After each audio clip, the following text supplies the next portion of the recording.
The morning Monroe Merritt found the child, the sky above the Colorado Rockies was the color of a fresh bruise, all purple and gray and threatening, and the temperature had dropped so low that his breath came out in great plumes of white mist that curled around his beard like ghost fingers before vanishing into the pines. He had been tracking a wounded elk for the better part of 2 days, moving through the high timber country above the Gunnison River Valley with the patient, deliberate stillness of a man who had spent 29 years learning how mountains worked and what they demanded of the people who lived among them. Monroe Merritt was not a man who rushed things. He was not a man who spoke unnecessarily, nor one who sought out the company of other human beings when the company of granite ridges and clear running streams offered itself instead. He stood 6'2" in his worn leather boots, with shoulders broad enough to suggest he had been carved rather than born, and a dark beard that had not seen proper scissors in the better part of 8 months. His hands were enormous things, scarred and calloused from trapping and woodcutting and the thousand small violences that mountain living required, and his eyes were a shade of gray that matched the storm clouds gathering now over the eastern peaks.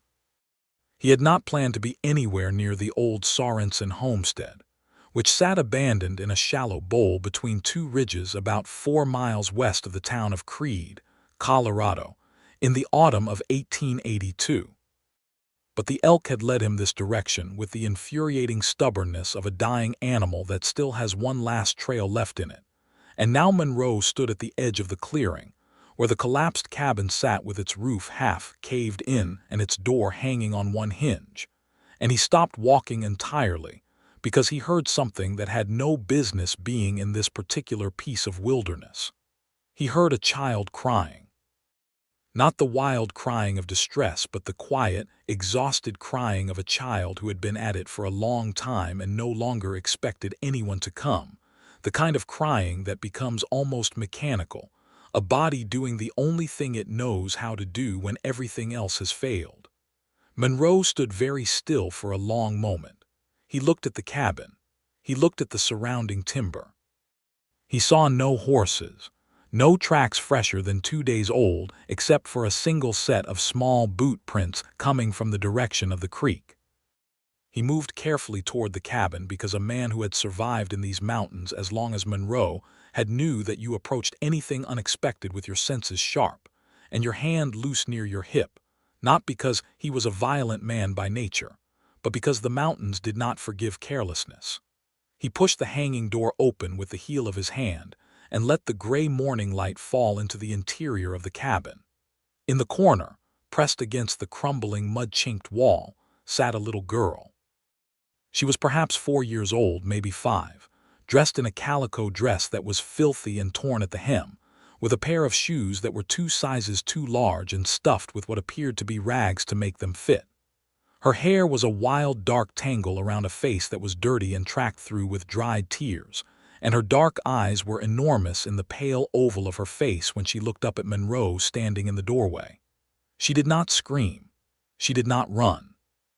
She simply looked at him with those enormous eyes and said, in a voice like a reed flute played by someone who did not quite know how, "Are you a bear?" Monroe Merritt, who had not made a joke in longer than he could remember, felt something shift in the wall of his chest. "No," he said, keeping his voice very even and quiet. "I am not a bear. My name is Monroe. What is yours?" "Clara," she said. "Clara Hatch." He moved into the cabin slowly and crouched down to her level, which required a significant folding of his large frame, and he looked her over with the practical eye of a man who was used to assessing things for damage. She was cold and she was hungry, but she did not appear to be injured, and that was the most important thing. "Where are your people, Clara Hatch?" he asked her. Her lower lip trembled. "My mama fell down in the creek," she said. "She fell down and she did not get back up. I tried to help her, but she was too heavy and the water was too cold, and then I ran to find help, but I got lost." She paused. "I have been here for a very long time." Monroe sat down fully on the dirt floor of the cabin, which was not something he would have done under any other circumstances, because the cold was still rising from the ground and his old knee injury hated the damp. He sat down because getting down to the level of a frightened child mattered more than his knee. "How long ago did you run from the creek?" he asked. She thought about it with visible effort. "Yesterday," she said. "I think yesterday," he nodded. He looked around the cabin. He had very little that was of use to a child in his pack, which was oriented toward hunting and survival and not toward small girls in oversized shoes. But he had dried venison and he had a wool blanket, and those two things were what mattered right now. He dug the blanket out and wrapped it around her without asking permission, because she was shivering badly, and then he found the venison and handed her a piece. She ate it the way children eat when they are truly hungry, without ceremony or hesitation, and Monroe looked out the door of the cabin at the morning sky and thought about what came next. What came next was Creede. He had to get this child to Creede, and he had to do it before the weather broke, and he had to decide who in that town he trusted enough to hand her to without worrying about what happened to her afterward. That last part was the problem. Monroe had lived on the fringes of Creede for 3 years now, coming in for supplies every few weeks or so, and in that time he had developed opinions about the people there. Most of those opinions were not flattering. The town had grown up fast around the silver mines, the way those mining towns did, drawing every stripe of person from the genuinely hardworking to the genuinely dangerous, and the social fabric of the place was thin and easily torn. He had seen the way charity got given in towns like this, with conditions attached like fishhooks, and he was not willing to hand this child to someone who would use her as cheap labor or pass her along to the county without a second thought. There was one person he kept coming back to: Fannie Atwood. He had seen her first nearly 2 years ago, in the fall of 1880, when she had arrived in Creede on the stage from Pueblo with 2 trunks and a determined expression, and had proceeded to set up the only school in the county, in a former assay office that the mining company had abandoned. She was 24 years old, and she ran that school with the kind of quiet authority that did not need to raise its voice to be heard. And Monroe had watched her from the careful distance he maintained from most things that interested him too much. She was the daughter of an Ohio schoolteacher. She had told someone once within Monroe's hearing, and she had come west because the West needed teachers more than Ohio did, and that was the whole of her explanation, delivered with a practicality that had impressed him in spite of himself. She was not conventionally beautiful in the way that the dime novels described frontier women, all golden curls and porcelain skin. Fannie Atwood was sharp-featured and brown-haired, and had hands that were stained with ink more often than not, and she wore spectacles with wire frames that she had to push up her nose when she was reading, and she walked fast because she was always on her way somewhere with purpose. She was 26 now, and Monroe was 29, and in 3 years of careful observation he had arrived at 2 conclusions about Fannie Atwood. The first was that she was the most competent and genuinely decent human being in Creede, Colorado. The second was that he had absolutely no business thinking about her the way he sometimes did in the deep quiet of his mountain cabin when the fire had burned low and the wind was talking in the pines. But those things were for later, or for never. Right now there was Clara Hatch wrapped in a wool blanket eating dried venison with the focused gravity of a small philosopher, and Monroe had a decision to make. "Can you walk?" he asked her. Clara considered the question seriously. "I can walk a little bit," she said. "My feet are sore." Monroe looked at the 2 large shoes and the rag stuffing and made a decision he had made about 10,000 things over the course of his life, which was that the situation required a practical solution and that it was no use pretending otherwise. He stood up and swung his pack onto one shoulder, and then, after a moment's consideration, he crouched down in front of Clara Hatch with his back to her. "Climb on," he said. She stared at his back with the enormous dark eyes. "You will carry me." "I will carry you to town. Come on, we need to move before the snow comes." She climbed on with the trusting, unself-conscious practicality of very young children, wrapping her small arms around his neck with a grip that was surprisingly strong. And Monroe stood up with her on his back and walked out of the abandoned Sorensen cabin and turned south toward Creede. It took him 4 hours to cover the distance, moving carefully over terrain that was rough in dry weather and treacherous with the frost that had come down overnight. Clara slept on his back for most of the first 2 hours, which told him how exhausted she truly was, and when she woke she asked him questions with a persistence that Monroe, who was unaccustomed to being asked questions, found disorienting and oddly not unpleasant. She wanted to know the names of trees, which he knew. She wanted to know what elk tasted like, which he also knew. She wanted to know if he had a mama, and he said his mama had died when he was 12. And she said that her mama had died yesterday. And then she was quiet for a while in a way that was much harder to bear than the questions had been.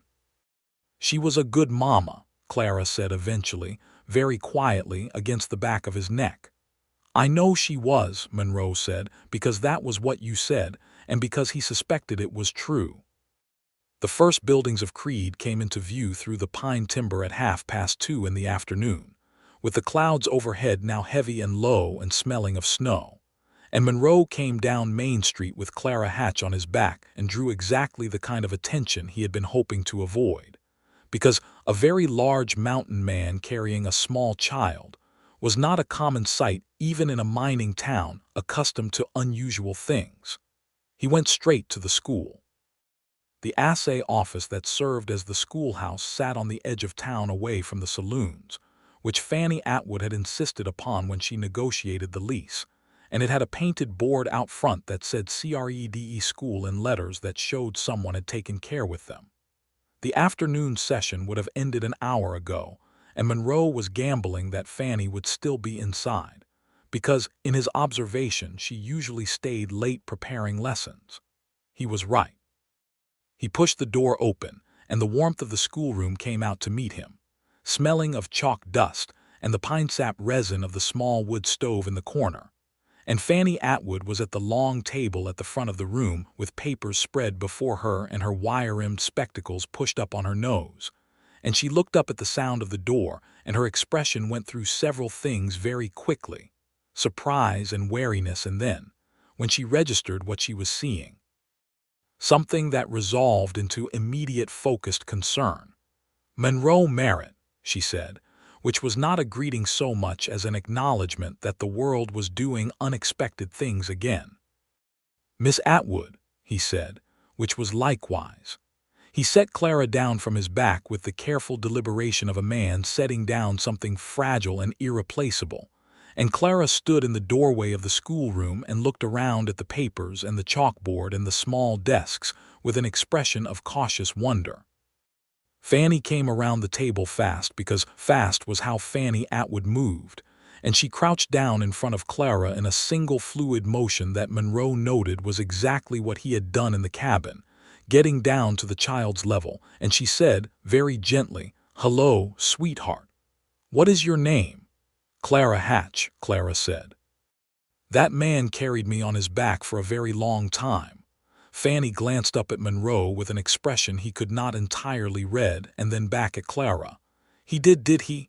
Well, you must be very cold and very tired. Are you hungry?" "I ate his meat," Clara said, "but I could eat more meat."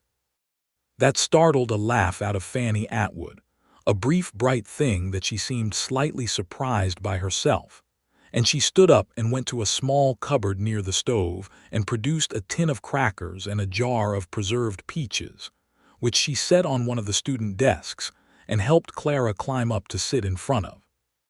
Then she turned to Monroe, and her brown eyes behind the wire spectacles were serious and direct in the way they always were. "Tell me," she said. So he told her. He told it plainly and without decoration, because that was how he spoke, standing near the door with his hat in his hands, because that was what you did indoors, and he watched Fannie's face while he talked and saw her absorb the information about Clara's mother with a brief compression of her lips that told him she was grieving even while she was thinking. When he finished, she was quiet for a moment. "The creek," she said. "Which creek?" "Cottonwood Fork. About 7 miles out. near the old Sorensen place. She nodded. I will need to speak to Sheriff Dawes about sending someone to look for the mother. She should have a proper burial. She pushed her spectacles up. Do you know anything about the Hatch family, whether there are other relations in the area? Monroe thought about it. There was a man named Hatch who had a placer claim up on the North Fork last year, he said. I do not know if it is the same family. Fannie looked at Clara, who was eating preserved peaches with a concentration that suggested the world could wait. She mentioned her mother fell in the creek. Was there anyone else?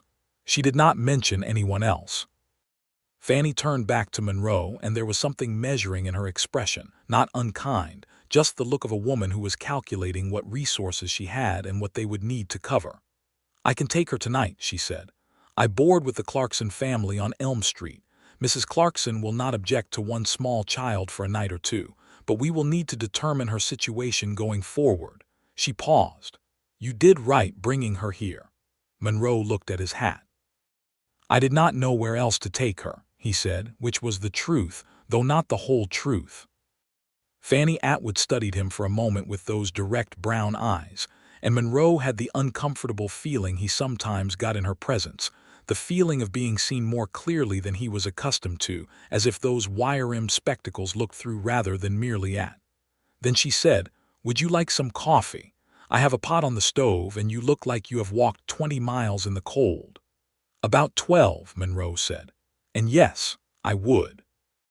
So that was how Monroe Merritt ended up sitting in a child's school desk chair, which was entirely the wrong size for his frame, drinking coffee from a tin mug, while Fannie Atwood helped Clara Hatch wash her face and hands at the basin near the stove and brushed out the child's dark hair with a brush that appeared from somewhere in Fannie's teaching bag. And the snow that had been threatening all day finally began to fall outside the schoolhouse windows, softly and without drama. The way snow sometimes came before it meant business. Clara fell asleep in one of the larger student chairs with her head on the table before the light outside had entirely failed. And in the quiet that followed, Monroe and Fannie sat on opposite sides of the teacher's table and drank their coffee and talked. Or rather, Fannie talked and Monroe listened and contributed at intervals, which was the natural distribution of the thing, and somehow an hour passed without Monroe noticing it passing, which had not happened to him with another human being in a very long time. Fannie told him that Clara would need proper clothes and proper shoes before anything else could be addressed. She told him that the county did not have an orphanage and that the nearest one was in Pueblo, a fact she said with a careful neutrality that did not quite conceal her feelings about it. She told him that she had a former student, a girl of 16 named Betty Breckenridge, whose mother did washing for half the town, and that Mrs. Breckenridge was a kind woman who might take Clara in if circumstances could be arranged. Monroe listened to all of this. He watched Fannie's hands move as she talked, those ink-stained practical hands, and he thought about how a person could know from the very first moment they ever set eyes on someone that the person was going to matter to them, and spend 2 years convincing themselves otherwise, and then sit in a too-small chair in a schoolroom in a snowstorm with a sleeping orphan between them and realize that all the convincing had been entirely useless. What made you trust me? Fannie asked him at one point, looking at him directly in that way she had. Monroe was not accustomed to being asked direct questions about his own motivations, and he found the experience only slightly less alarming than stepping over a cliff. I watch people, he said finally. When I come into town, I watch how people treat the ones who can't do anything for them. You are kind to the children here, not just to the ones with money behind them, to all of them. Fannie was quiet for a moment. She looked at Clara sleeping. I had a teacher like that when I was young, she said. She did not care whether my father had a good year or a bad year. I was just Clara or just Monroe or just whoever was in the seat. She stopped. I meant to say I was just Fannie. I understood what you meant, Monroe said. Fannie smiled then, a small and real smile, not the public competent smile he had observed her wearing in town, but something quieter and more personal. And Monroe looked back down at his coffee mug, because the alternative was to keep looking at her, and the territory that lay in that direction was not somewhere he was ready to go yet. He stayed until the snow was coming down hard and the wind was talking under the door, and then he stood up and put on his coat and picked up his pack and his hat. Clara was still sleeping with the profound indifference of the very young to everything the world was doing around her. Monroe looked down at her for a moment and felt something settle in him that he did not have a name for, the satisfaction of a thing accomplished and a child safe, and underneath it something that ached a little which he also did not have a name for. "I will come back tomorrow," he said, "to see how she is getting on." Fannie looked up at him from where she sat. "I will be here," she said. And then, because she was Fannie Atwood and directness was her nature, she said, "Monroe, what you did today, finding her and walking 12 miles in the cold to bring her somewhere safe, that was a good thing." Monroe Merritt put on his hat and said, "Good night, Miss Atwood," and went out into the snow, and if his stride back toward the livery stable where he kept his horse had a different quality to it than the stride that had brought him into town, he chose not to examine it too closely. The next morning came in clear and bitter cold, the snow from the night before laying 2 inches over everything, and the sky overhead going from black to the specific shade of blue that only existed at altitude in October, a blue so intense it almost hurt to look at. Monroe was in town by 8 o'clock, which was an hour earlier than he usually arrived on his supply visits, and he told himself this was because he wanted to know how the child was getting on and not for any other reason. He found Fannie at the schoolhouse as he had expected, but she was not alone. Sheriff Amos Dawes was there, a broad-faced man of 50 with a methodical manner and a beard that was going white at the chin.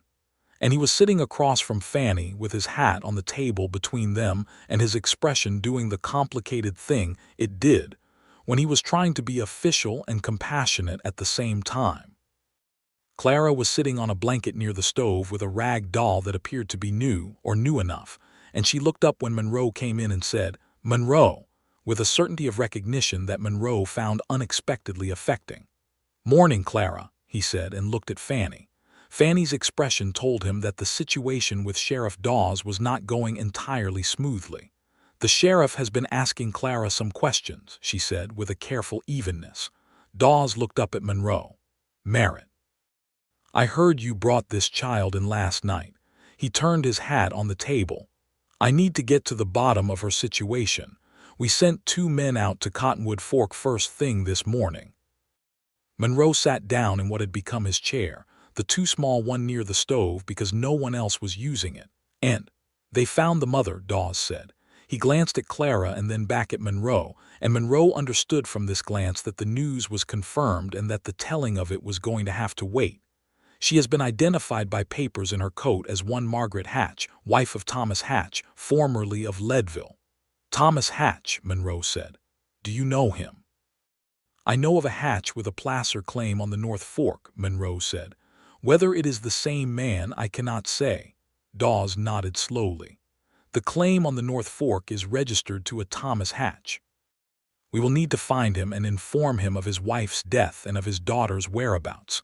He paused. "Assuming he is living." Monroe looked at Clara, who was making the rag doll walk along the edge of the blanket with an absorption that suggested she was not listening to the adults, though in Monroe's experience children always listened to adults even when they appeared not to. He said, keeping his voice low, "What happens to her if the father cannot be found, or is not in a condition to care for her?" Dawes spread his hands in a gesture that Monroe had seen before, the gesture of a fundamentally decent man who is being asked to do something with inadequate tools. "The county would need to make arrangements," he said. "There is a family in town, the Pruitts, who have taken in wards before, or there is the orphanage in Pueblo." Fannie said very quietly, "She is 4 years old and she has just lost her mother. She needs to stay somewhere familiar while we determine what her father's situation is." Dawes looked at Fannie and then at Monroe and then at Clara with the rag doll. "Miss Atwood," he said, "are you offering to keep her in the interim?" "Yes," Fannie said without hesitation. Mrs. Clarkson has agreed. Clara can stay in my room with me until we know more." Monroe looked at Fannie and felt that shift again in the wall of his chest, the one he had felt the previous morning in the cabin, when Clara had asked him if he was a bear. He thought that a person could spend 29 years being largely indifferent to the domestic arrangements of other human beings, and then watch a schoolteacher with ink-stained hands and wire spectacles simply say yes to a child who needed her, and rearrange certain fundamental assumptions as a result. Over the next 2 weeks, Monroe Merritt came into Creede more often than his supply situation required. He found reasons. He needed flour, which he had plenty of.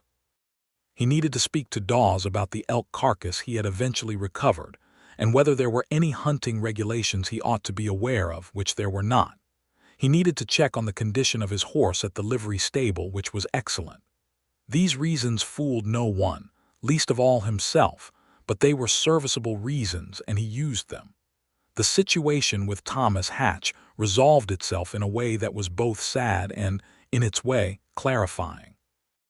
Dawes' men found Thomas Hatch at the Placer claim on the North Fork, and what they found was a man who had been drinking hard for the better part of a year, and who received the news of his wife's death with the hollow look of someone who had already been losing her in his mind for a long time.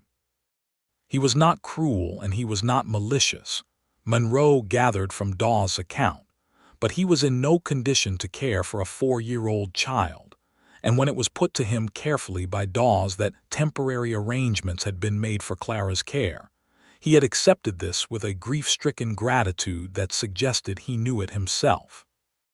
Monroe stood outside the sheriff's office on a Tuesday morning and listened to Dawes tell him this, and he felt the weight of Clara's situation settle on him in a way that had no clean edges. He thought about the abandoned cabin and the small boot prints in the frost, and he thought about a child walking through mountain terrain alone for a day and a night because there was no one to come for her. "What happens now?" he asked.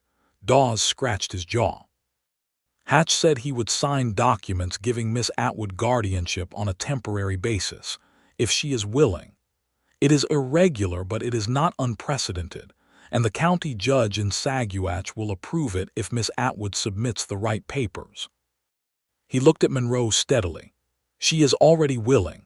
I spoke to her this morning." Monroe was not surprised. He was not surprised because he had spent 2 weeks watching Fannie Atwood with Clara Hatch, and had arrived at the conclusion that what had begun as practical charity was becoming something more complicated and more permanent, the way affections did when they were given freely and honestly.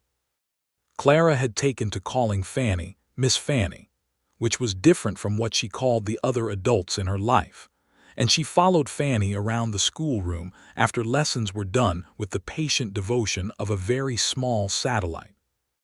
He went to the schoolhouse that afternoon and found Fannie alone, the students gone for the day, and Clara at the Clarkson house with Mrs. Clarkson, who had become fond of the child. Fannie was at the chalkboard writing something that appeared to be a long division problem, which she turned around from when Monroe came in. "Dawes told you," she said, not a question.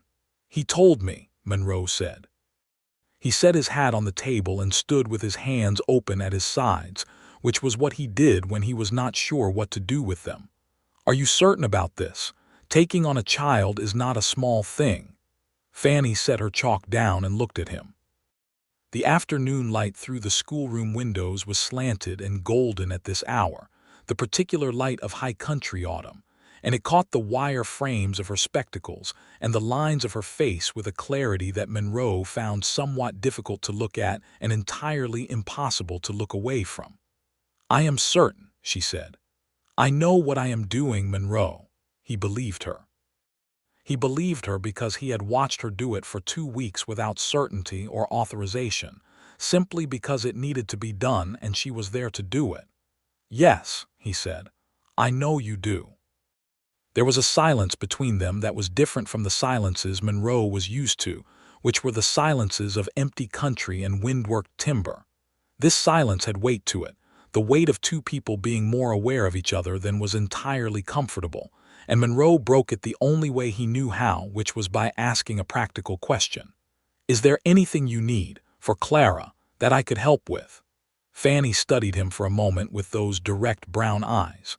Her shoes, she said. She needs proper shoes. I have tried to find a pair in town, but the general store does not stock sizes for children that small, and the cobbler says he can make a pair, but it will take 2 weeks. She paused. I know that is not something you would typically be involved in. I can go to Saguache, Monroe said. There is a better general store there. I go every few weeks anyway for supplies. I can look for shoes. He stopped. And whatever else she needs. Fanny was quiet for a beat. Then she said, very simply, Thank you, Monroe. And the way she said his name in that sentence, without the distance of his surname, was something he felt in the center of his chest and carried home with him.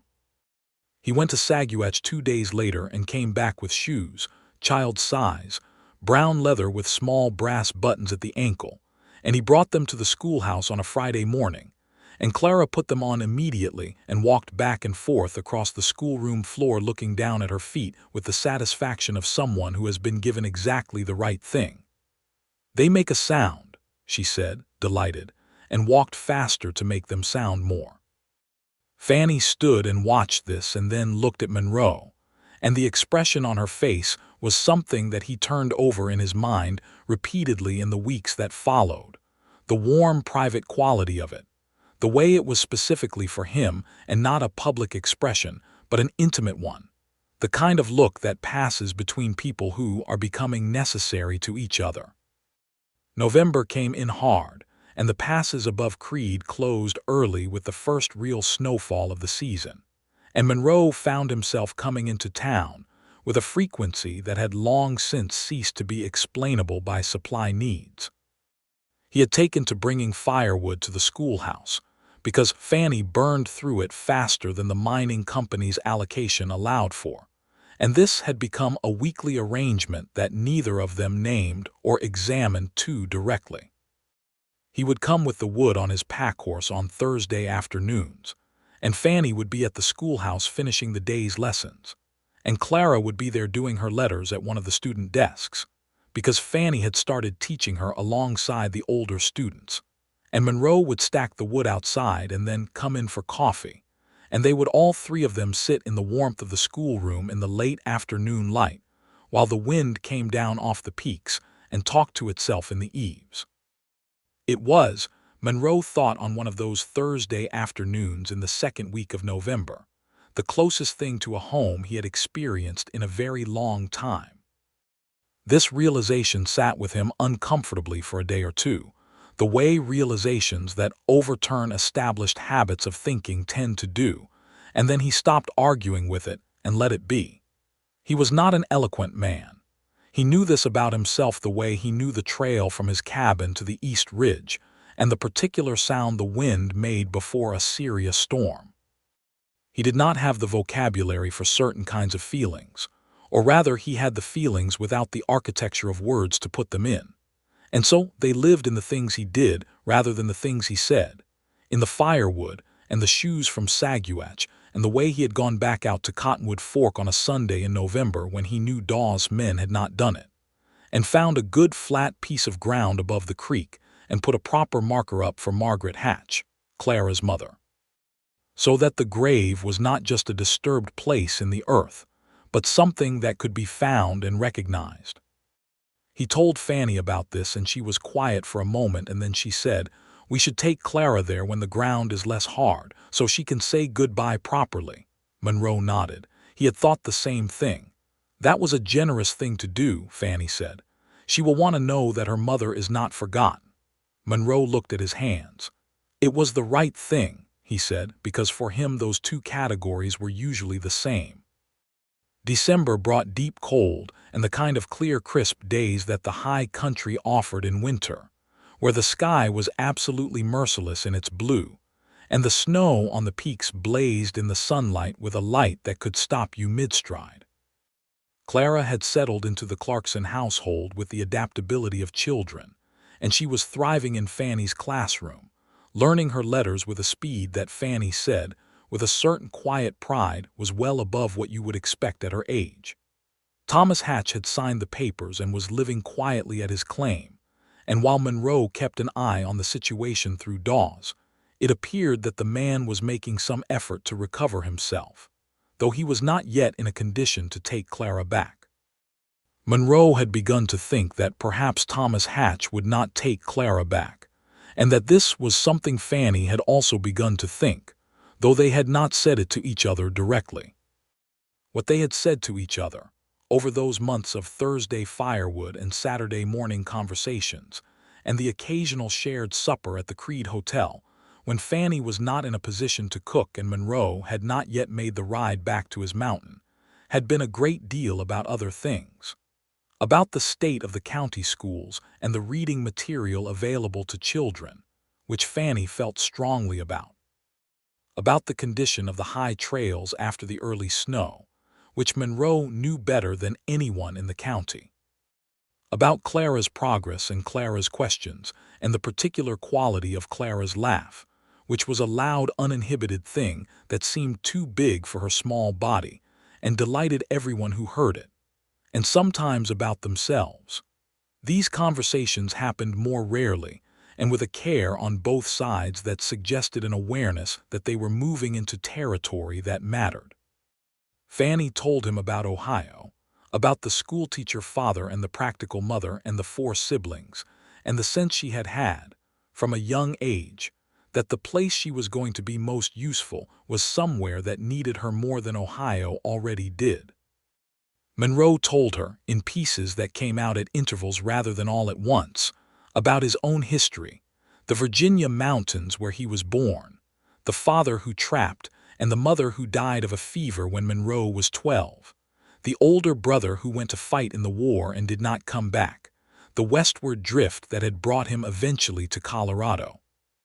Fannie listened to all of this with the same attention she gave her students, the full, undistractable focus that Monroe had admired in her from a distance and found, at close range, even more remarkable than he had expected. She did not offer easy comfort or reflexive sympathy, which Monroe would have found patronizing. She simply heard him, which was what he needed. On the 3rd Saturday of December, Monroe came into town in the early morning and found Fannie not at the schoolhouse but at the general store, engaged in an argument with a man named Culpepper who ran the store with a combination of commercial efficiency and fundamental meanness that Monroe had long been aware of and disliked.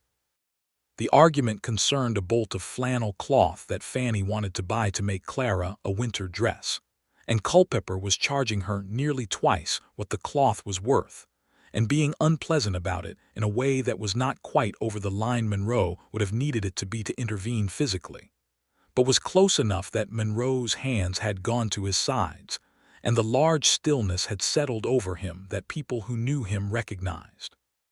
"That price is not honest, Mr. Culpepper," Fannie was saying, with the particular flat patience she used when she was very angry, "and I believe you are aware of that." Culpepper, who was a wiry man of 45 with small eyes, and a way of leaning on his counter that suggested he thought it made him look powerful, said something under his breath that Monroe did not entirely hear, but that made Fannie's chin come up in a way he recognized. Monroe moved to the counter.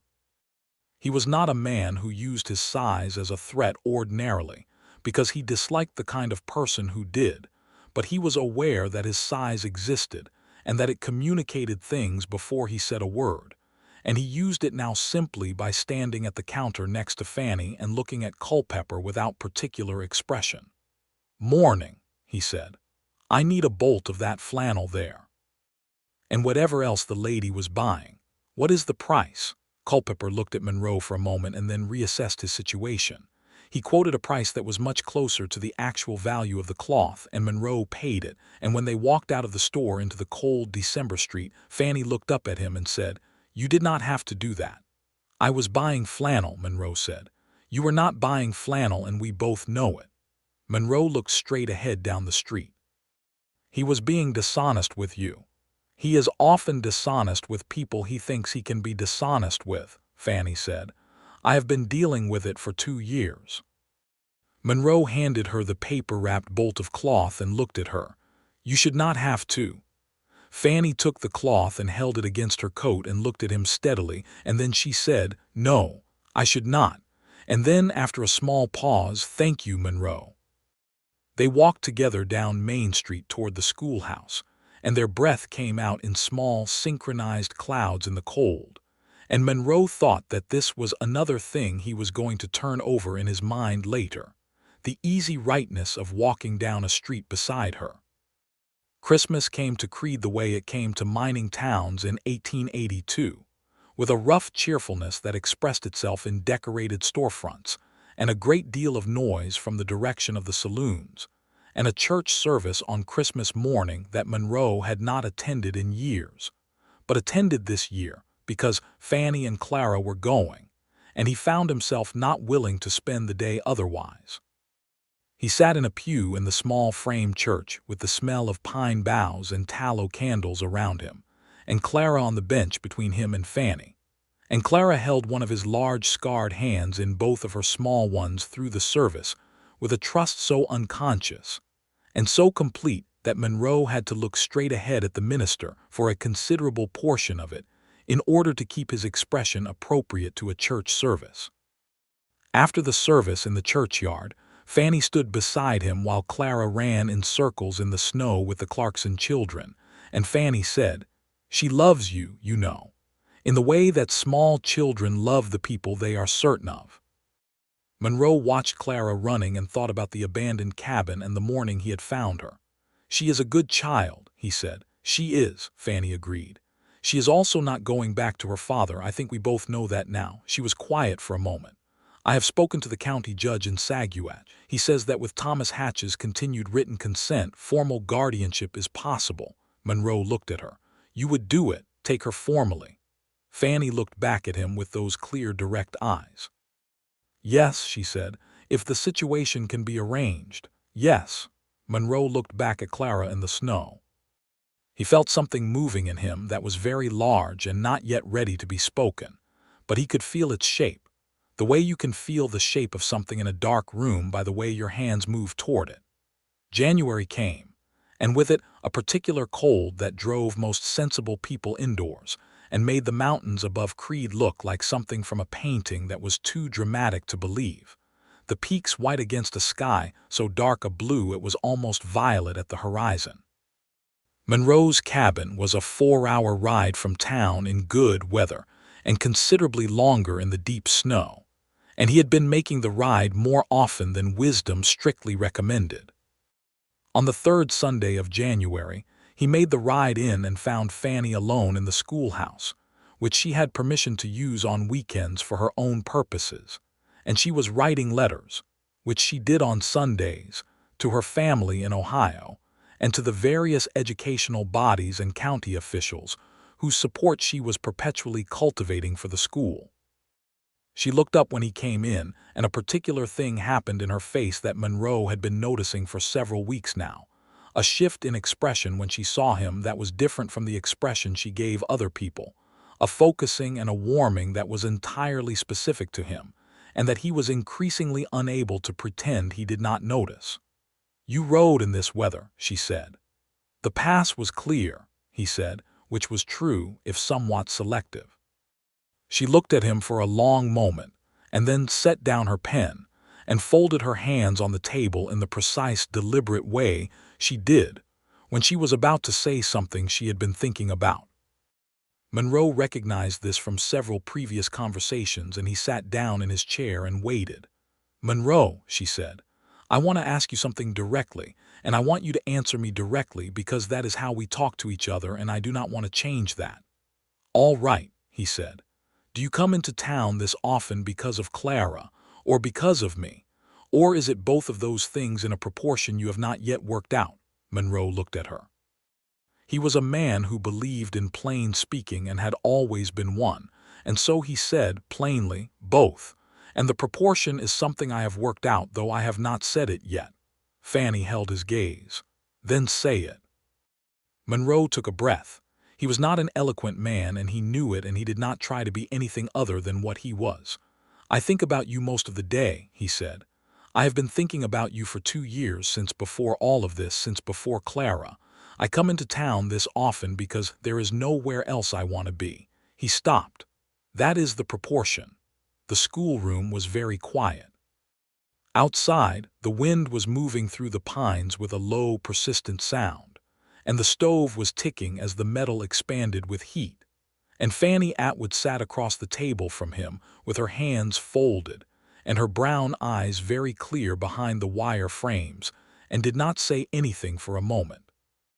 Then she said, "I have been thinking about you for considerably longer than is comfortable to admit, Monroe Merritt, and I would like very much for you to stop making reasons to come into town and simply come." Monroe let out a breath that he realized he had been holding since roughly the beginning of that conversation. "All right," he said. Fannie smiled. It was the real smile, the private one, the one that was not the public competent Creede schoolteacher smile, but the one that belonged to who she actually was, and it remade her face entirely. And Monroe thought that he had been right 2 years ago when he had first understood that this particular person was going to matter to him, and had then spent 2 years being spectacularly wrong about everything else. He reached across the table, slowly and with some care, because careful was how he did most things that mattered to him, and he covered her folded hands with one of his large ones. Fannie looked at his hand on hers and then looked up at him, and there was something in her face that was both softer and more certain than anything he had seen there before. "Clara will need a proper home," Fannie said after a moment, "not just a borrowed room in someone else's house." "I know that," Monroe said, "and you live 4 hours from town in a mountain cabin."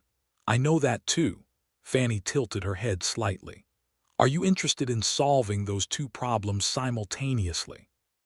"Because I have a theory about how that might be done." Monroe looked at her steadily. "Tell me your theory," he said. "My theory," Fannie said, "involves you building something closer to town. Something with more rooms than you currently have, and something involving a conversation with a minister, if you are not opposed to ministers." She met his eyes with a directness that was both absolutely characteristic of her and somewhat breathtaking. "If that is not a direction you are interested in, you should tell me now." Monroe Merritt, who was not an eloquent man and had never claimed to be, said, "Fannie, I would like very much to build something closer to town, and I am not opposed to ministers. I am in favor of both of those things, considerably more than I can find the words for right now." Fannie's smile widened, and she turned her hand over under his and held his hand properly and said, "You have more words than you think, Monroe." February was a waiting month, the way February always is in the mountains, deep in the winter but with the faint intelligence in the light that something is being prepared, some rearrangement of the season coming. Monroe spent part of it at his cabin getting his affairs in order, which in practical terms meant deciding what to take from the cabin and what to leave, because the cabin itself he intended to keep as a base for his work in the upper country. He trapped in the winters and guided hunters in the falls and cut timber under contract for the mining company in the springs, and he did not intend to stop doing those things, but what his base of operations was going to become required some rethinking. He had money saved. He was not a man who spent on things that did not matter, and over several years of work that had produced a reliable income in a country where reliable incomes were not common, he had accumulated enough to build decently. He spent 3 evenings in February at the table in his cabin drawing floor plans, which he was not trained to do, but which he approached with the practical problem-solving instinct that characterized everything he undertook. And what he arrived at was a house plan that was simple and functional, and had enough rooms for what the future seemed to be suggesting it would contain. He showed the plans to Fannie on one of his visits to town, and she studied them with the attentive seriousness she gave everything, her spectacles pushed down to the proper reading position rather than up in the thinking position. And she said, "The kitchen is too small," and took the pencil from him and made a modification that was clearly an improvement. And Monroe looked at her and thought that collaboration, the real kind, between people who trusted each other's judgment even when it differed from their own, was something he had not known he wanted until very recently. "Better," he said. "Much better," she agreed, and handed the pencil back, and their fingers touched in the transfer in the brief accidental way that was not accidental on either side. March arrived, and with it the first real conversation they had with Clara about what was being planned. They sat together in the schoolroom, the three of them, on a Saturday afternoon with the spring light beginning to show itself in the longer day, and Fannie explained things with the clear, honest language she always used with the child, none of the softening that adults sometimes used with children to the point of making things incomprehensible. "Monroe and I are going to be married," Fannie said. "And we are going to have a house, and you are going to live in that house with us." Clara looked at Monroe with her enormous dark eyes and then back at Fannie. "Like a family," she said. "Like a family," Fannie agreed. Clara considered this. She had the quality, unusual in a child so young, of actually thinking about things before she responded to them. She turned to Monroe. "Do you want me to be in the family?" she asked, with a directness that Monroe suspected she had absorbed from Fannie. "Yes," Monroe said. "I do." Clara nodded slowly, as if this confirmed something she had already believed. "All right," she said. Then, after a moment, "Will I have to call you Papa?" Monroe looked at Fannie, who looked back at him with the particular expression she wore when she was giving him room to answer something in his own way. "You can call me whatever suits you," he said. "We have time to figure that out." Clara appeared satisfied with this. She went back to the book she had been looking at before the conversation began, and Monroe and Fannie exchanged a look over her head that held a full conversation without any words at all, the look of two people who are building something together and can see it taking shape. They were married in the Creede church in the middle of April, 1883, on a day when the first wildflowers were coming up on the south-facing slopes, and the air had that particular freshness that comes to high country mornings in spring, a cleanness that does not exist anywhere below 8,000 feet. It was a small ceremony because that was what both of them wanted, attended by Sheriff Dawes and his wife, Mrs. Clarkson and her husband, and several of Fannie's students with their parents, because Fannie's students had an opinion about everything that happened in Fannie's life, and it would not have been right to exclude them. Clara wore a dress that Fannie had made from the December flannel, which had been cut down and resewn twice as the child grew, and she stood next to Monroe during the ceremony with her hand in his, with the same unconscious certainty she had shown in the Christmas church pew. And Monroe stood in the front of that small church, and said the words he was asked to say with a care that made them sound like what they were, which was not ceremony but promise. Fannie said her own words looking directly at him, as she did everything, with those clear brown eyes that saw through rather than merely at, and Monroe thought that he had found, in this sharp-featured, direct-spoken, ink-stained-handed schoolteacher with a child on her hip and a school to run, and a set of opinions about everything that the world presented her with, something that he had not known he was looking for because he had not known it existed. The house was not finished by the wedding. Monroe had been working on it since March, on a piece of ground 3 miles from town along the river road, a location that was accessible to Creede and also had the open country behind it that Monroe required the way some people required walls. He worked on it with 2 men he hired from the mining camp, a Mexican carpenter named Ramirez who knew timber frame construction, and a Swedish man named Lundgren who was an excellent hand with stone, and what was rising from the ground that April was solid and thought through and built to last, which was how Monroe built things. They lived at the Clarkson house for 2 more months while the building was completed, Monroe and Fannie and Clara, in an arrangement that was somewhat cramped and entirely cheerful, because the Clarksons were generous people, and Clara's enthusiasm for her new circumstances was infectious. Monroe rode to the building site every morning and came back in the evenings, and Fannie taught her school, and Clara did her letters and her numbers, and counted down the days to when they could move into the house, which she had decided was to be called the River House, because of the sound of the gunnison that reached you from the porch on quiet mornings.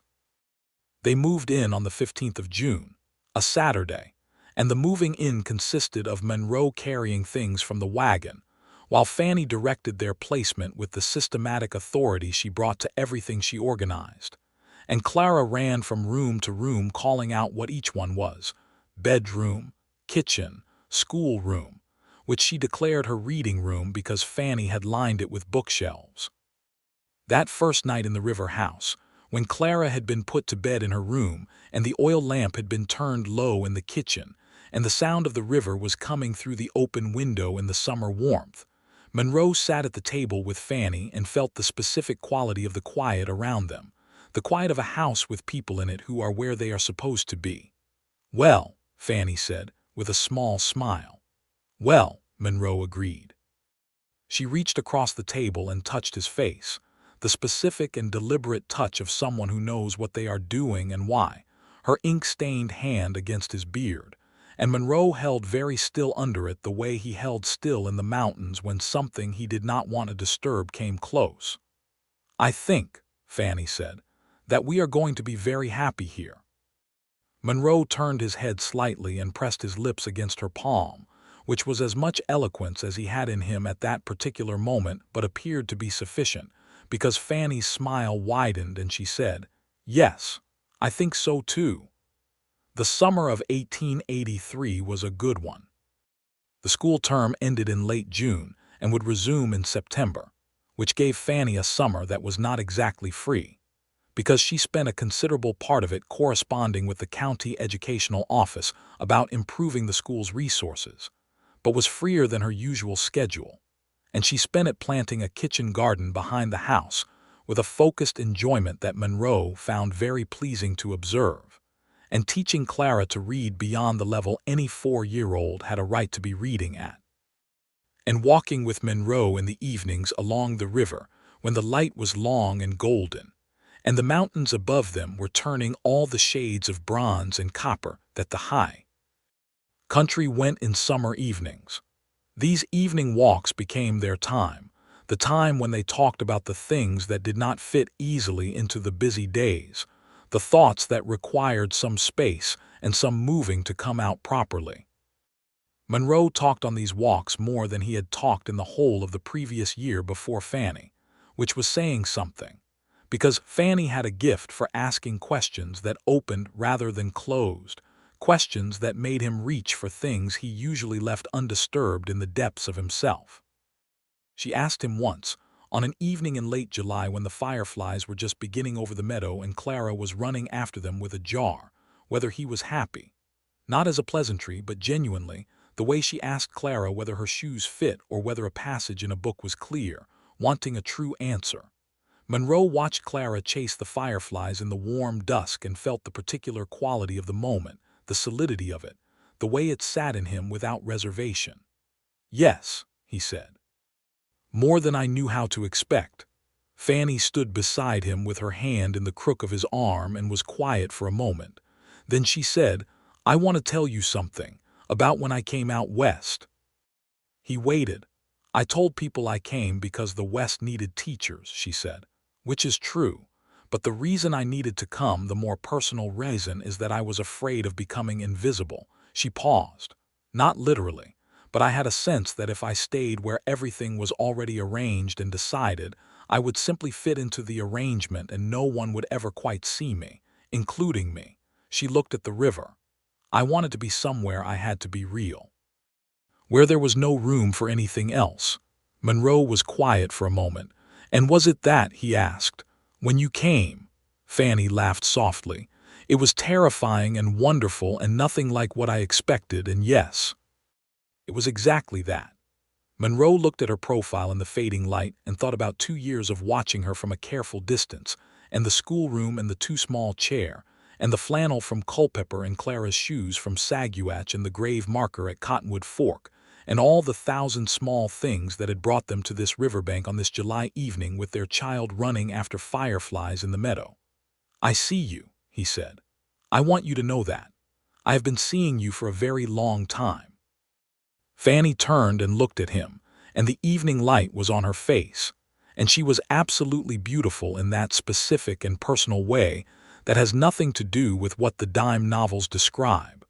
The beauty of a person who is entirely and precisely themselves. And Monroe felt something in him that had been careful for a very long time stop being careful at all. In September, Fannie opened the school again and went back to her 5-day weeks with the particular renewed energy she always brought to the start of a school year. And Monroe went back to his fall work, guiding a party of hunters from Denver up into the high country for elk. And Clara started attending school formally as a student rather than Fannie's companion. Sitting in the smallest desk in the front row with her serious dark eyes fixed on the chalkboard, and her small feet in the brown button shoes not quite reaching the floor. The hunting party from Denver was a profitable engagement. 3 men of good means who appreciated Monroe's knowledge of the high country and who shot adequately. And Monroe came back from it in early October with money in his coat and the beginning of an idea that had been developing slowly over the summer. He laid the idea before Fannie one evening after Clara was in bed, sitting at the kitchen table with the oil lamp between them and the river sounds coming through the window. He was thinking, he said, about formalizing the guiding work. Not just taking parties when they came to him through word of mouth, but establishing himself properly, with a known name and a territory and perhaps arrangements with the Denver hotels that sent hunting and fishing parties into the high country. There was money in it, and there was steady money if it was done right, and he had the knowledge for it that no one else in the county had. Fannie listened and then said, "Tell me the whole of it. What would the arrangement look like?" Monroe laid it out for her with the methodical precision of someone who has been thinking about something for several months and knows the details. And Fannie asked questions as he went, practical, intelligent questions that refined the edges of the plan. And by the end of the evening, they had talked themselves into something that was more solid and better thought through than Monroe had brought to the table, which was one of the things he had come to appreciate most about being with Fannie Atwood Merritt. "Write it down," she said. "I will look it over in the morning, and then you can write to the hotels." Monroe wrote it down in the deliberate block letters he used because his cursive had never been confident, and Fannie edited it in the morning with a pencil and her spectacles in the reading position, and they sent the letters. And by December, Monroe had arrangements with 2 Denver hotels that kept his hunting and fishing guide business in steady work from then on. That winter was quieter than the previous one.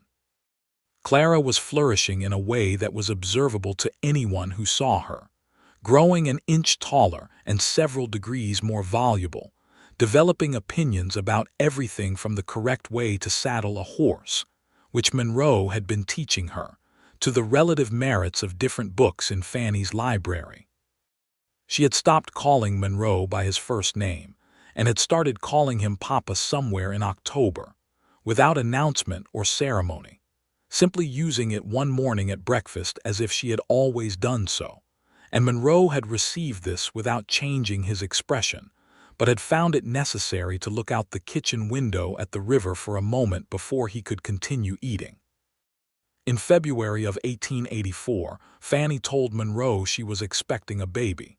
She told him in the evening after Clara was in bed, standing in the kitchen with the oil lamp casting its warm circle of light, and she told him plainly and directly as she told him everything, looking at him steadily. "A baby," she said, "in the summer if my reckoning is correct." Monroe sat down in his kitchen chair with the deliberate care of a man receiving news that is too large to receive standing up, and he looked at Fannie, and there was something in his face that he did not try to conceal or manage, something that was simply there, open and whole. "Fannie," he said. She smiled at him. "Yes," she said, "I know." He stood back up, because sitting seemed wrong for this, and crossed the kitchen in 2 steps and put his arms around her with the careful exactness that characterized his physical affection, always aware of his own size against her smaller frame, never careless about it. Fannie put her face against his chest, and he held her in the warm lamplit kitchen with the river outside and the mountains above, and Clara asleep down the hall in her room. and the future that was arranging itself around them was so much larger and more real than anything he had imagined in the years he had spent alone in the high country, that it required him to simply stand still in it for a moment and let it be true. Clara received the news about the baby with a seriousness that shifted gradually to enthusiasm as the practical implications became clear to her. She would be an older sister, Fannie explained. She would have things to teach the baby. Clara took this responsibility very seriously and immediately began to catalog what she knew that a baby would need to learn, which list turned out to be extensive and somewhat idiosyncratic, and included, notably, the correct names of 12 different trees. The spring came, and with it, the smell of snowmelt and pine sap and the river running high and green with the winter's water. And Monroe added 2 rooms to the river house with Ramirez's help, a nursery adjacent to the master bedroom, and a larger room for Clara that she had been requesting for some time on the grounds that her reading room needed to be closer to where she slept. The construction took 6 weeks and was accomplished with the thoroughness that Monroe brought to building things, every joint solid, every beam true. Thomas Hatch came to see them in April. Monroe had been expecting this eventually, though the timing was uncertain. Dawes sent word ahead that Hatch was coming, which Monroe appreciated, and he was at the house when Hatch arrived, a thinner and more sober version of the man Dawes had originally described, with a quietness about him that could have been grief or resolution or some combination of the two. Hatch sat at the kitchen table with Monroe and Fannie, and Clara was at school, which Fannie had arranged deliberately, and he sat with his hat between his hands and said what he had come to say without evasion. He had gotten himself right, he said. He had stopped drinking. He had a better claim now, one that was producing, and he had a roof that was not leaking and food he could rely on. He was not coming to take Clara back. He wanted them to know that because he could see she was settled and happy and well taken care of, and he was not a man who would take a child from a good situation to satisfy his own feelings. He had signed the papers and he meant the papers, but he would like, if it was possible, to see her sometimes, to let her know that she had a father who thought about her. Monroe looked at Fannie across the table. Fannie looked at Hatch. "Yes," Fannie said, "we would welcome that. Clara should know who her father is. She has a right to that." Monroe nodded. He agreed with this. A child had a right to know her history and her people, and keeping Clara from that knowledge would be doing her a harm under the appearance of protection. Hatch came back on a Sunday afternoon when Clara was home, and the meeting between father and daughter was not easy and not difficult, simply the careful beginning of something that had been interrupted and was finding its way back to a different shape. Clara held Fannie's hand through most of it and said little, but looked at Hatch with those serious dark eyes that always appeared to be taking a measurement, and at the end of the afternoon she asked him, "Do you know the names of trees?" Hatch looked surprised, and then something in his face softened in a way that Monroe thought spoke well of him. "Some of them," he said. "I know pine and aspen and cottonwood." "Monroe knows 12, Clara said, "but I could teach you some more."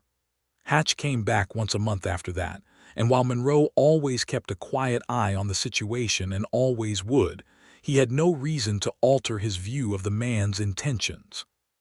Hatch was attempting to rebuild himself and do right by his daughter from a respectful distance, and Monroe respected that effort with the practical respect he gave all efforts that were honest.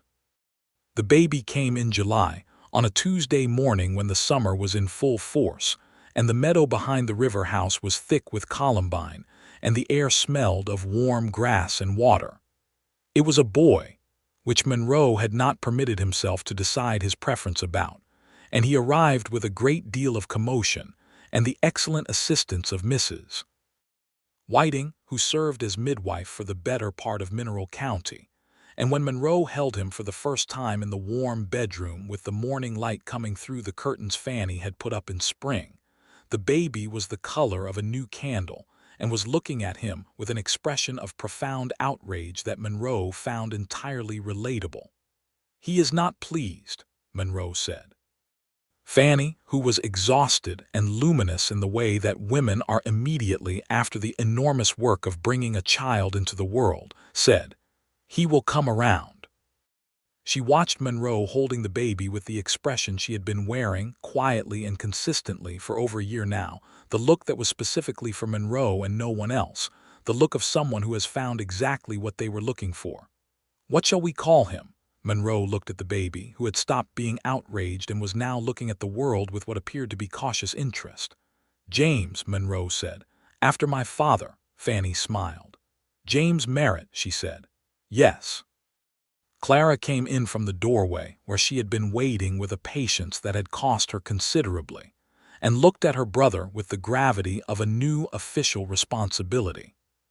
She was 5 years old now, and she knew that she was, and she bent over the baby in Monroe's arms with the careful inspection of someone conducting an assessment.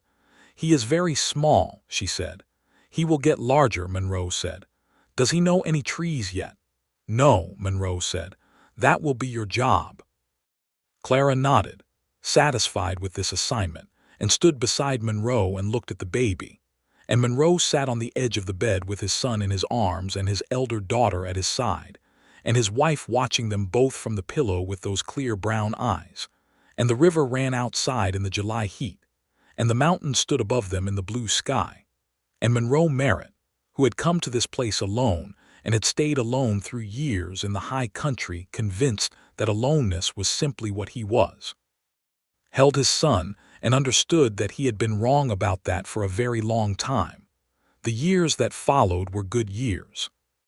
The guiding business grew, and Monroe was away in the high country for stretches of time in the fall and spring. But he came back to the river house, and to Fannie, and to his children the way water returns to its natural course, inevitably, and with a gravity that had nothing to do with effort and everything to do with where the pull of things pointed.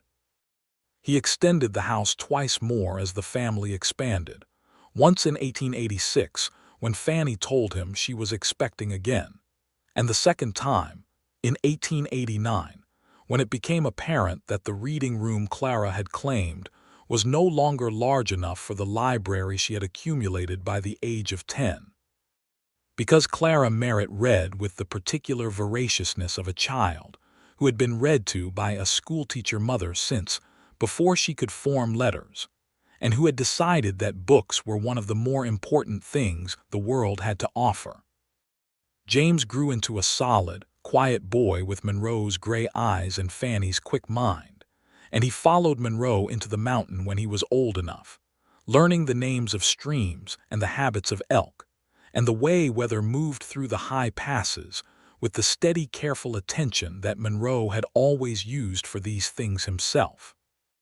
The second child, born in 1886, was another boy, named Arthur for Fannie's father, and he was a different proposition entirely, loud and inventive and perpetually in the middle of some scheme or another, and he kept Monroe and Fannie sharp in a way that Monroe privately considered a public service. Clara went to the school in Creede through its full term, and then, in 1891, when she was 12 years old and had demonstrably exhausted what the Creede school could offer her, Fannie began corresponding with an academy in Denver that took girls as boarding students, and by the following year arrangements had been made for Clara to attend, which she did with the same serious enthusiasm she had brought to everything since the age of 4. She came home for summers and for Christmas and for long stretches when the academy was out, and she and Monroe fell back into the easy companionship of their Thursday afternoons and the river walks and the tree name lessons, which had long since expanded beyond the original 12 into something that required a notebook. Thomas Hatch died in the winter of 1890, quietly and without drama, of a fever that went to his lungs, and Dawes sent word to the river house. Monroe told Clara himself, sitting in the reading room with the winter light outside and James and Arthur in the kitchen with Fannie, and Clara listened with the contained composure of someone who had been grieving a thing gradually over a long time and now had to grieve it finally. "He tried," she said after a moment. "He did," Monroe said. "In his own way. He tried." Clara nodded. She was 11 years old, and she was, Monroe thought, the most genuinely thoughtful person he knew outside of her mother, which was a very high standard to be measured against. "I am glad we saw him," she said. "I am glad Mama said yes to that."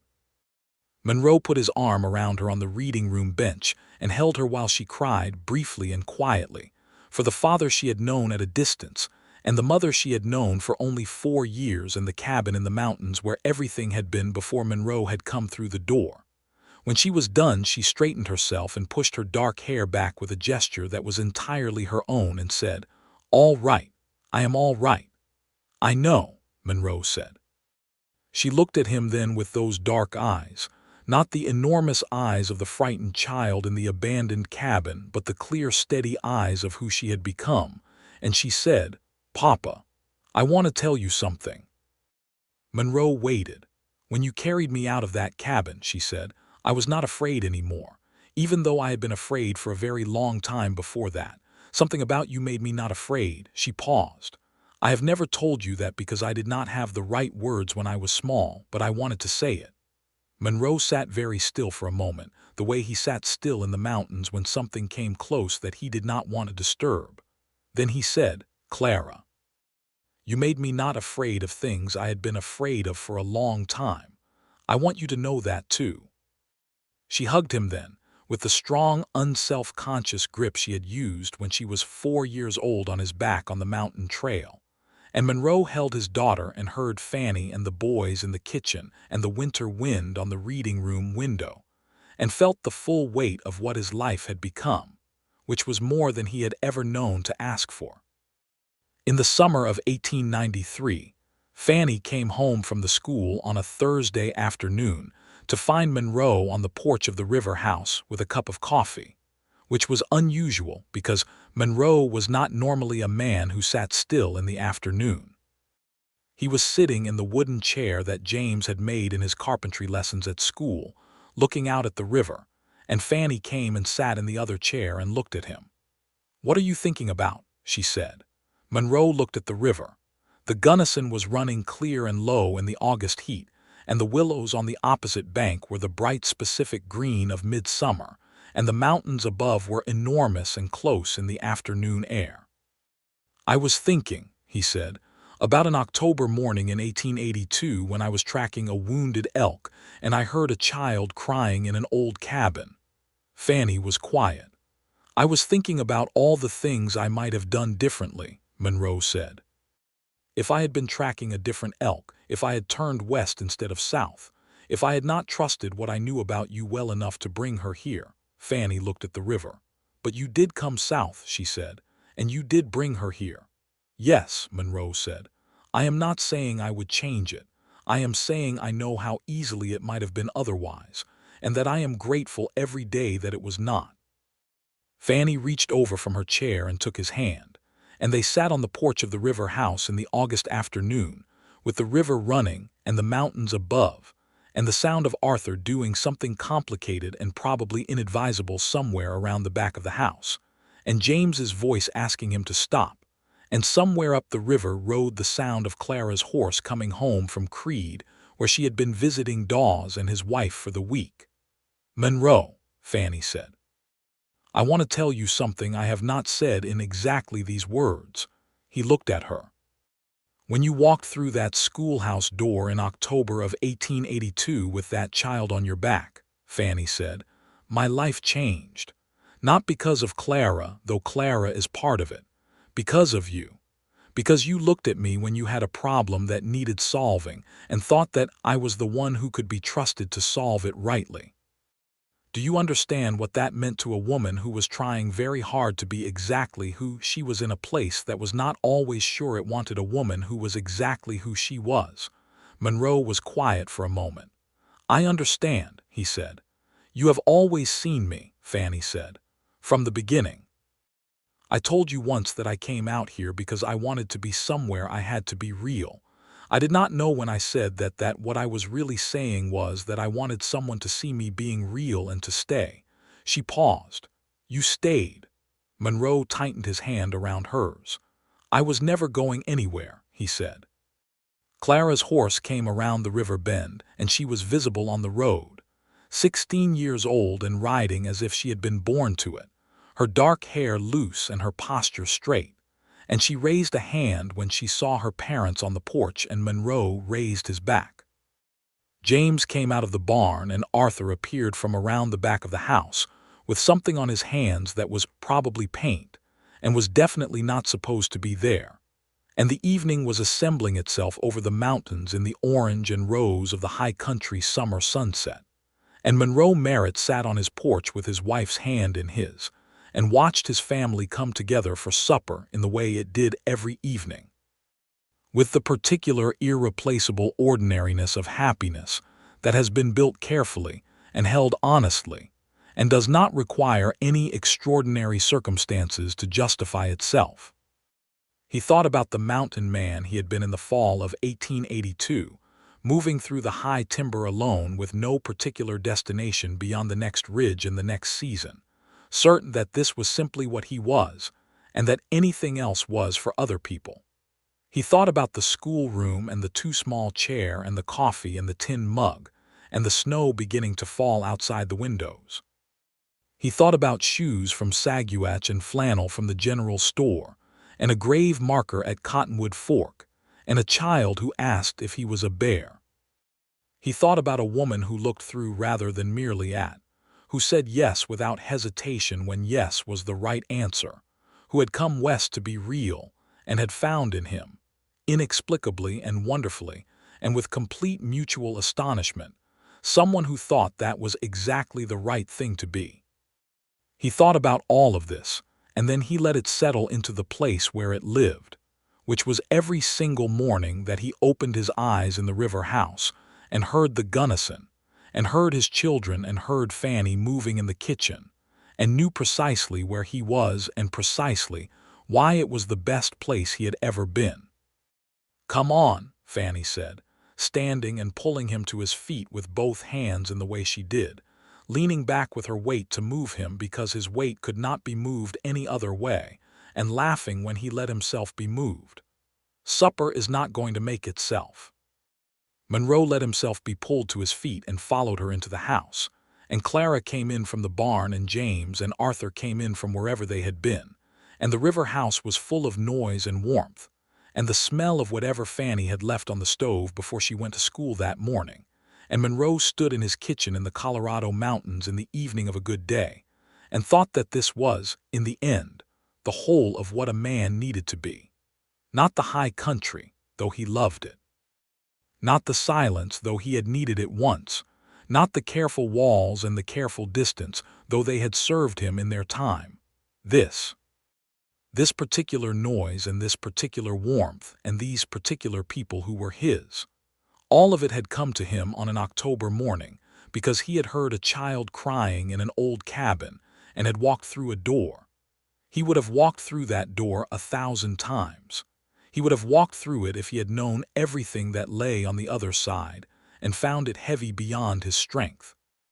He would have walked through it because on the other side was Clara in her too large shoes, and beyond Clara was Fannie Atwood with her wire spectacles and her ink-stained hands and her clear, direct eyes. And beyond Fannie was everything that a man who had spent his life learning to read the country could not have read in advance, because it was not written in any country he had ever traveled, only in the specific and unrepeatable language of a life built with someone who saw you completely and stayed. Monroe Merritt sat down at his kitchen table, and James said something that made Arthur laugh too loudly, and Clara told Arthur to use his indoor voice, and Fannie put a bowl of something hot on the table, and looked at Monroe across the steam of it with the private warm real smile that was only for him. And Monroe smiled back, which was something that came to him now without any effort at all, as naturally as breathing the high country air that was simply, without any question or complication, the air he was made for. Outside, the summer dark was coming down over the mountains, and the river was running in its bed, and the first stars were showing over the eastern peaks. And inside the river house on the river road 3 miles from Creede, Colorado, supper was on the table, and the Merritt family was home.